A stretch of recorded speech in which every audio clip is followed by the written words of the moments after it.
Let's face it, business technology is frustrating and complex. So how do you make sure it works for your team? To make IT right, start the discussion at go-domain.com.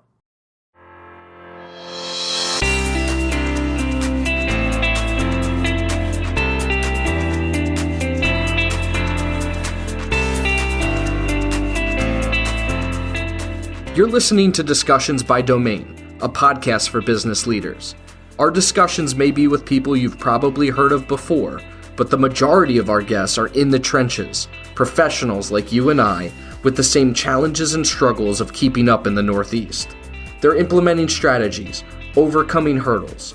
They're leading the fastest growing businesses in our region. My name is Anthony DeGraw, Director of Partnerships at Domain Computer Services, and the host of this show. When I'm not talking with business leaders, you'll hear stories from behind the scenes of Domain and the ups and downs of our own growth journey, as we intend to take over the world. Just kidding. Well, maybe. Let's get into the show. Welcome to another episode of Discussions by Domain. My name is Anthony DeGraw, and I am the host of the podcast. Today, we are going to do another episode of Behind the Scenes with the Domain staff to understand how all of this works. And today, we have Tyler on, who is a digital marketing specialist with the Domain. He's going to tell you a little bit about himself and a couple of the topics that he wanted to touch on.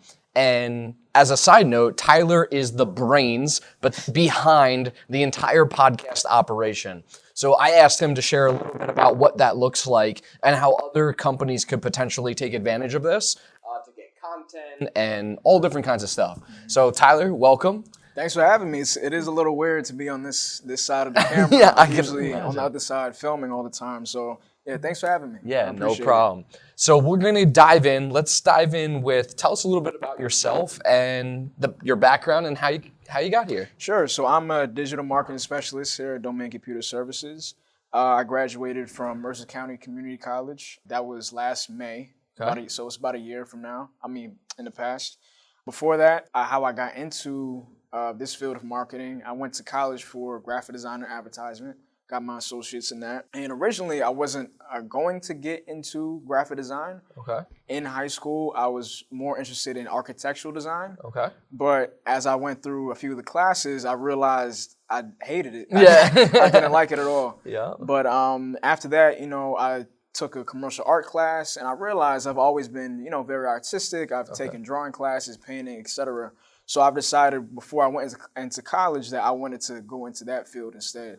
So after I graduated college, I was working at a previous job at Wegmans for a while, for about a year and a half. And then right after I graduated, I started looking for jobs in my field and came across this. That's awesome. I've been enjoying myself. That's good, yeah. And I know we're so happy to have you. And I think there's a key point that you touched on there. And it happened to me as well. So I originally went to school for aeronautical engineering. Really? And the reason that decision was made just was because I was good at math and science. Mm-hmm. And then I was like, I hate this. And I'm not a mathematician. It's very meticulous, architectural design. So I knew I couldn't enjoy myself doing it.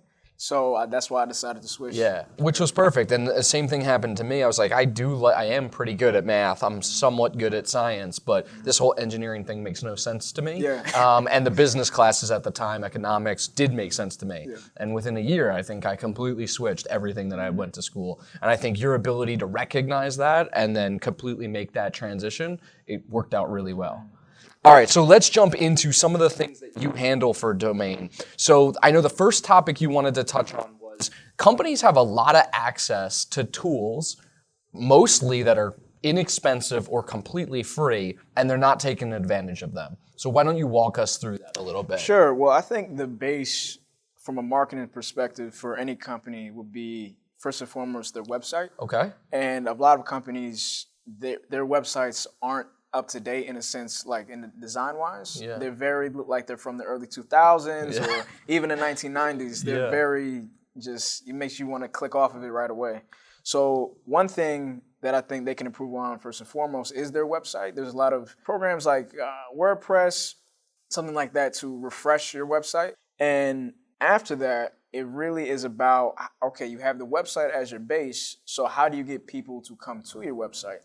Yeah. And the next step in that is your audience, knowing your audience, and how to reach them. And the best way to reach them is through social media, in my opinion. So social media, a lot of companies, they'll post from time to time, maybe a picture from here and there about like an event or something like that. But to really take advantage of it, the main things you should look at is how to reach your audience through social media in terms of if you put up a post, is it linking back to your website? Are you targeting people through the ad portion of, let's say, Facebook? You can target your audience through that. You can target your demographic, the area that you want to reach out to. So those tools are all there. It's just a matter of, are you going to use them? Are you going to take the time to learn how to use them?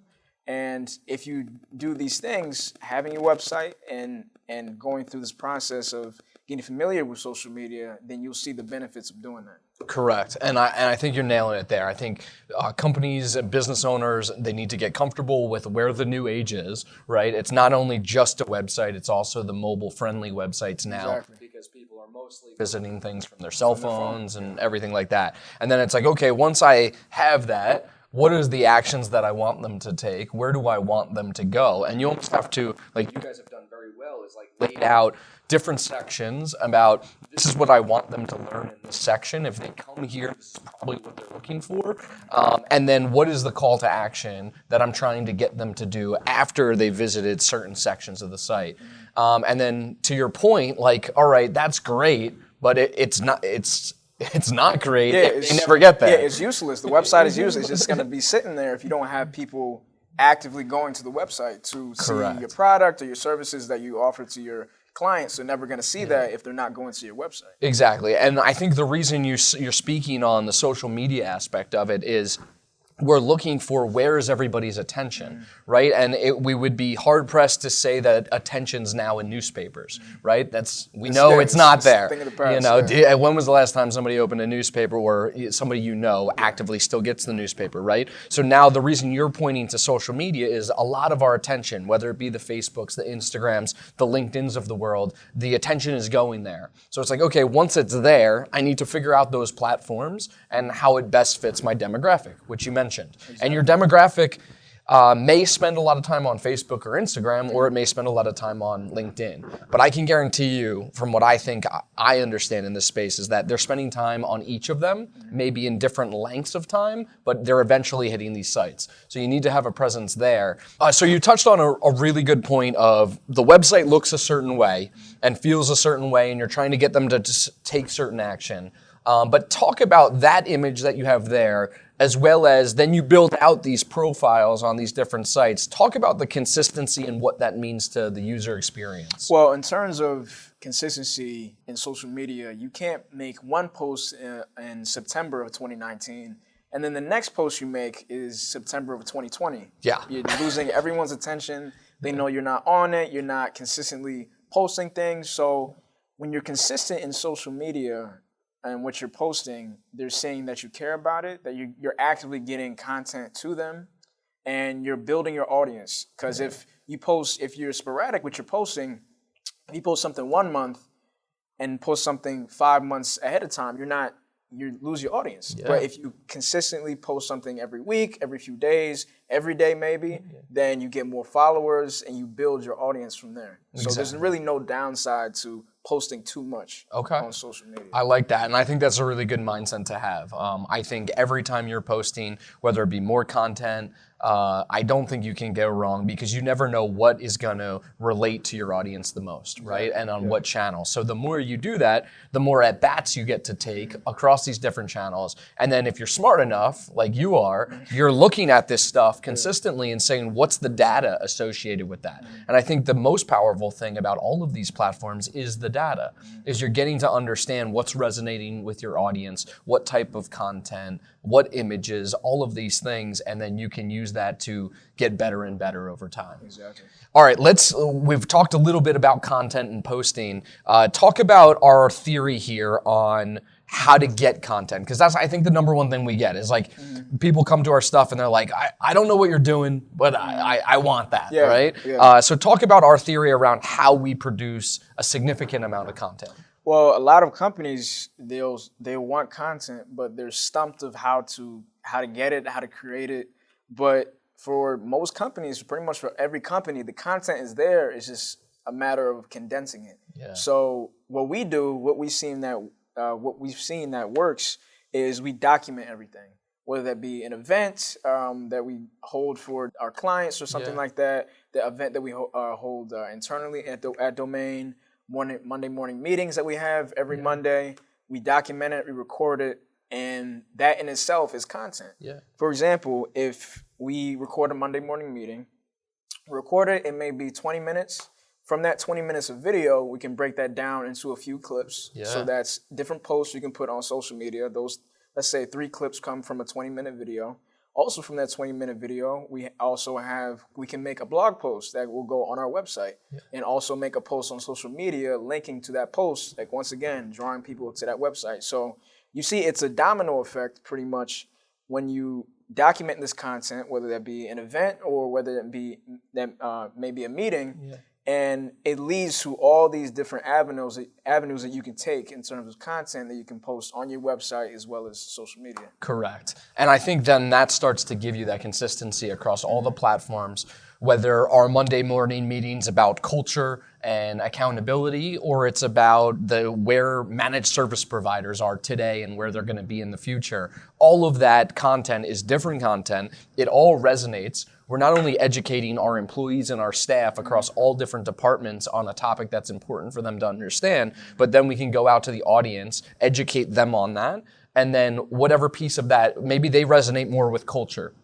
or they resonate more with a specific holiday or some history on Domain. Or then there's other audience people that will resonate more with IT stuff or cybersecurity, what's going on there. I think how you're doing that, and we have that concept of pillar content. We use those moments in time that are scheduled as that big pillar, 20, 30 minutes of content, and then you and your team get to go in and break it up however you see fit. Exactly. And I'll touch on culture real quick. You mentioned it's important that you do record internally because that allows whatever audience that you have to see your company culture. Yeah. It'll see what's going on behind the scenes, get to know you personally as opposed to just knowing you as a particular service.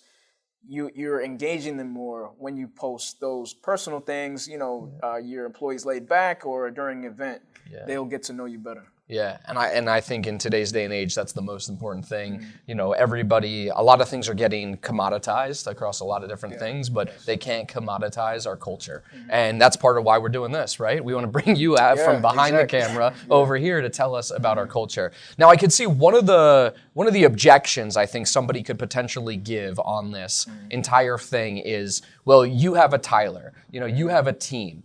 What is a way, or what is the thought process, now that you've done this we started this on 4/15, what is a way for a company, an organization who maybe doesn't have this staffed yet, this position type staffed, what is a way for them to get going? Or what are maybe you just say, after the results we've seen, I would say if this is where you want to grow, this is how you want to get attention, you should staff it. What are your thoughts there? Well, in terms of, I'll just bridge this into how we started the podcast. Yeah. We didn't have any podcast experience before we started this. We've seen other companies do podcasts. Yeah. We've seen, like you said, we've seen the results of what it can produce. And what we did initially, we just did the research on it. We did what we would need to start it up, the equipment, the programs that we use. And it's just a matter of doing real research on it. Yeah. And once you do research, you do like a trial run, and don't expect to be perfect at it immediately 100%. Since it's trial and error. Yeah. So you're gonna make a few mistakes to begin with, but the more you do it, we just released our 24th episode. 24th, yeah. So the more you do it, the more consistent you get at it, the better you get at editing, filming, creating topics and everything like that. So pretty much, whether it be a podcast or any new avenue of marketing, you have to try it. There's no that what we talked about before we started the podcast is that there was no downside to trying it. If it doesn't work, it doesn't work. But if it does work, then we have a good thing going. Yeah. You're not going to lose anything if you start a podcast 100%. And it doesn't work out, or you start a new avenue of marketing and it doesn't work out. there's only positive outcomes from you succeeding. Yeah. So in terms of anything that you want to try new, just try it. That's the best advice. And I think that's it. Yeah. And I think along with that, it's, hey, we want to try. We researched it. We think it's a good avenue. Let's try it. Let's try it for X amount of time, and let's measure those results over X amount of time, and then decide if we want to continue. What is the actual time investment, the people investment, the softwares, and everything? And I think you would agree with me is after we did the research on the podcast and we thought it was a good idea, I think once the research was completed, we were like, it doesn't take too much. Yeah, it's not that much. People will. If they see this whole production and like, oh, it's gonna take 15 people and we're gonna have to do this and this is gonna be really overwhelming. But once you break it down like that, like you said, we did the research on it. It's not that expensive. Yeah. It doesn't take a big amount of time, a large amount of time to produce. Yep. It's just a matter of doing it. Yeah. Exactly. Good stuff. So let's continue down into. Circle back. I know you wanted to talk on advice that you would give, I would say your younger self, but let's actually talk about college. You're young already. Recent graduates or students still in college. What is that? Some advice you would give them? Well, the first thing I would give to them would be just to focus primarily on your work ethic. Yeah. And whether you're still in school, you have just a part-time job, or you're looking to find a full-time job, the main thing is just to work hard in everything you do. Whether that be in school, take it seriously. Yeah. Since you're paying to be there, especially in college, take it seriously. This is the start of your future career. So don't slack off. Even it may be tempting to slack off from time to time, but still remain focused on what you have to do in school. And once you get out of school, even if you may be working a part-time job, like I said, even though you may not like it, I know I've had a job that I didn't particularly enjoy that much, but just if you work the best of your ability, people are going to notice. People around you are going to notice. You're going to influence your coworkers. Your employers are going to see, and they'll take note of that, especially when you move from a part-time job to a full-time job. In terms of references, they will say that you're a hard worker, that you tried your best in X, Y, and Z. And especially when you get into a field that you want to be in after college, apply yourself to everything that you're doing there, because that'll just open up new opportunities for you to grow in whatever space that you want to grow. Yeah. And to your credit, and I'm just going to give you a huge shout out right now, is that when Tyler came to Domain, this was not his role.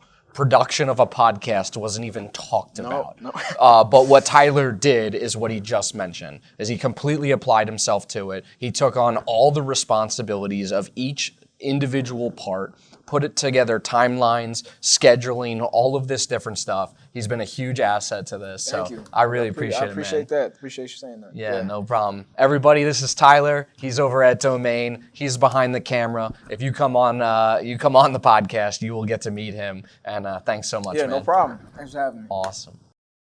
To ensure that you never miss an episode, subscribe to the show in iTunes or your favorite podcast player. This guarantees that every episode will get delivered directly to your device. To help us get the word out, share with a friend, leave a review, and check out our discussions on the web at go-domain.com/podcast. Thank you so much for listening. Until next time.